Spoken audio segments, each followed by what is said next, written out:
It has been 1 year since India, with its Mirage 2000 fighters, conducted pre-dawn airstrikes to bomb an important jaih-e-mohammed facility at Balakot as the warplanes crossed the de facto border in the disputed region of Kashmir on February 26, 12 days after the Pulwama terror attack that claimed 40 CRPF troopers. The strikes delivered a stern message to Pakistan.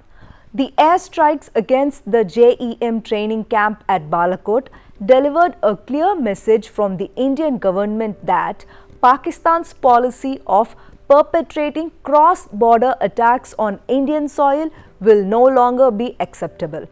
These strikes were the most significant air action by the Indian Air Force in over 4 decades, with our fighters penetrating deep into Pakistani airspace, executing a precise attack on the terror camp and returning home unchallenged despite the full air defense alert by Pakistani Air Force. There were conflicting versions on whether the Spice 2000 bombs hit the target and the number of casualties in the terror ranks, as the Pakistan government gave a different version of the attack.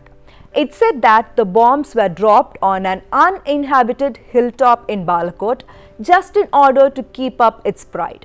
India confirmed the airstrike later the same day that caused the deaths of more than 300 terrorists. Intelligence agencies narrowed down on around 15 camps run by different terror groups in Pakistan, but they decided to focus on the ones run by the Jaish because of its involvement in the Pulwama attack.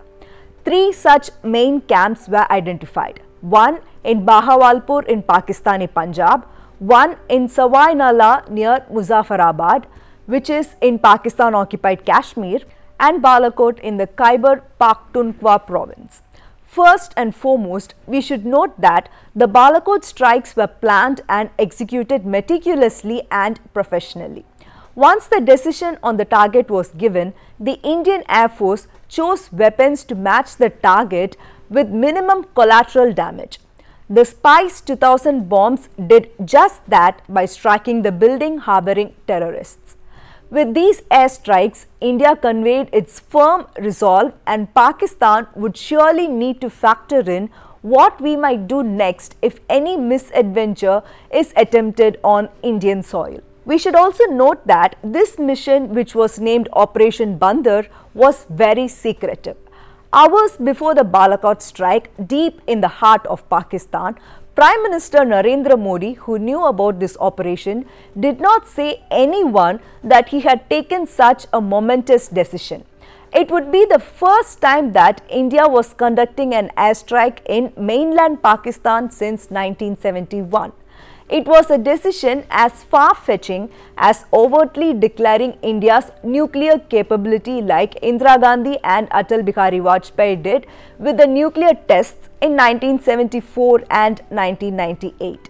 It signaled a paradigm shift in the way India would deal with Pakistan in future when it came to terror attacks. Modi appeared as collected as ever when he returned to his official residence at 9:30 p.m. after an engagement. But his staff found it strange that the Prime Minister did not go to bed at midnight as usual. Instead, he kept working on files in his study and sending emails while monitoring the progress of the Balakot airstrikes. Around 3 a.m., the Prime Minister was informed that a fleet of Indian Air Force fighter jets had taken off and was shortly expected to cross into Pakistani territory. Half an hour later, he was told that the jets had hit their target in Pakistan and flown safely back to their respective bases. He kept getting subsequent updates on the damage that the jets had caused. He himself was surfing social media to see if there was any reaction to the mission, particularly from Pakistan. It was only when Modi called for an urgent meeting at 9:40 a.m. to brief his cabinet committee on security, which includes the finance, external affairs and home and defense ministers, that his team realized what had kept him awake all night. This proves how secretive the mission was kept. Even top-level officers in the defense sectors were kept away from the intel, and only a handful of defense personnel knew about this. The next day, that is on the 27th of February 2019, Pakistan retaliated. 24 fighter jets took off from Pakistan and flew towards India. The group of jets included 10 US-made F-16 Fighting Falcon. At exactly 10 am, the jets entered Indian airspace, where waiting Indian Air Force fighter jets engaged them in a dogfight. A dogfight is an aerial battle between fighter aircraft conducted at close range. Those who have watched the movie Pearl Harbor might relate to this picture of a dogfight between Indian and Pakistani aircraft. The fierce fight ended up with an Indian MiG-21 Bison, which is an Indian aircraft, shooting down the Pakistani F-16 aircraft. However, the MiG also suffered a hit and crashed in Pakistan-occupied Kashmir. Its pilot, Wing Commander Abhinandan was captured by Pakistan Army. He was released 2 days later. Let's see the minute-by-minute details of the intense dogfight. At 9:52 am, Indian Air Force's Netra surveillance aircraft detects 10 F-16s taking off from 3 air bases in Pakistan. The F-16s fly in 3 separate formations. They merge into a single formation after entering Pakistan-occupied Kashmir. Exactly 2 minutes after that, by 9:54 am, Indian Air Force swings into action. Indian Air Force's MiG-21 Bisons, Sukhoi Su-30 MKIs and Mirage 2000s are scrambled to intercept the incoming Pakistani fighter jets. At 9:58 am, India sounds an alert and sends out a message to the Pakistani fighters asking them to go back. At 9:59 am, as per protocol, India sounds second alert and sends another message asking the Pakistani jets to go back. This protocol is actually followed by the Army, the Navy and the Air Force. If they see an enemy ship or aircraft or a person entering very close to Indian perimeter, the Indian defense sector, whichever is handling the situation, must raise an alarm before taking any firing action, and that is exactly what the Indian Air Force did. By 10 am, the Pakistan Air Force fighter jets enter Indian airspace, and by 10:01 am, Indian Air Force jets respond with full force and engage the F-16s. The F-16s are also targeted by surface-to-air missiles. These are missiles that are activated from ground. The response from Indian forces forced 9 out of the 10 Pakistan Air Force F-16s to return after intruding just 1 kilometer into the Indian territory. But one F-16 manages to enter deep inside Indian territory. The jet targeted an oil depot and an ammunition point in a military zone and tries to attack an Indian Army Brigade headquarters. By 10:03 am, one Indian Air Force aircraft Sukhoi Su-30 and one MiG-21 Bison engage this F-16 in a dogfight maneuver called defensive split, which means the maneuver consists of both Indian aircrafts making turns in opposite directions, forcing the attacker to follow only one aircraft. This allows the other defender to circle around and maneuver behind the attackers. In short, the two Indian jets trap the Pakistani jet in between them. The MiG-21 flies in front while the Su-30 chases the F-16 from behind. The F-16 is forced to flee using a dogfight maneuver called wing over, in which an airplane makes a steep climb followed by a vertical flat turn. The plane turns to its side without rolling, similar to a way a car turns. At 10:04 am, the Su-30 stops chasing the F-16 and hovers around the oil field to guard it as the Pakistani aircraft was targeting it. The MiG-21 Bison, being flown by Wing Commander Abhinandan, gives the F-16 the chase.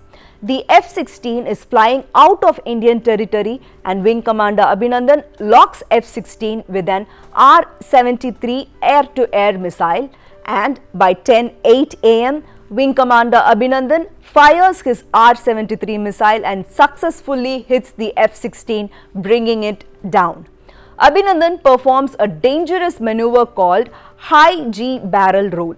This maneuver is used against an attacker who is closing fast from behind. It starts with a break, then a roll in the opposite direction of the break.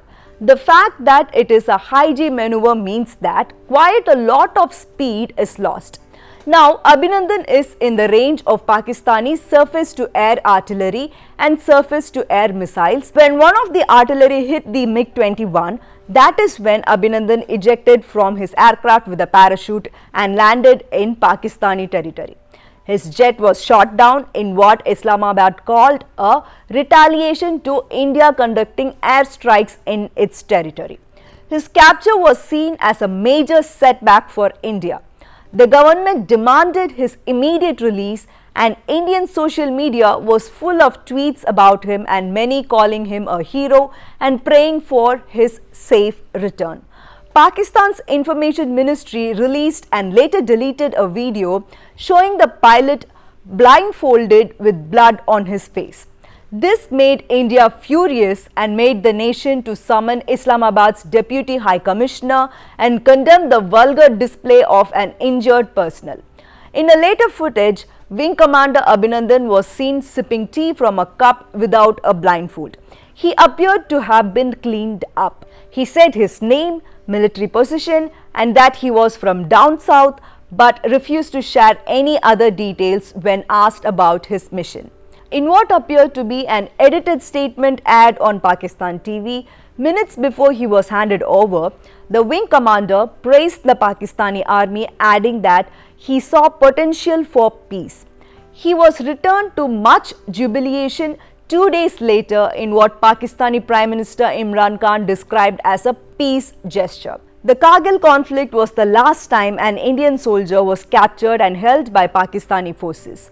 Group Captain K. Nachiketa, who was also an Airforce pilot, was in Pakistan's custody for 8 days after his jet crashed in their territory. The Indian Air Force says that they were not surprised at all by the Pakistan Air Force action on the 27th of February 2019.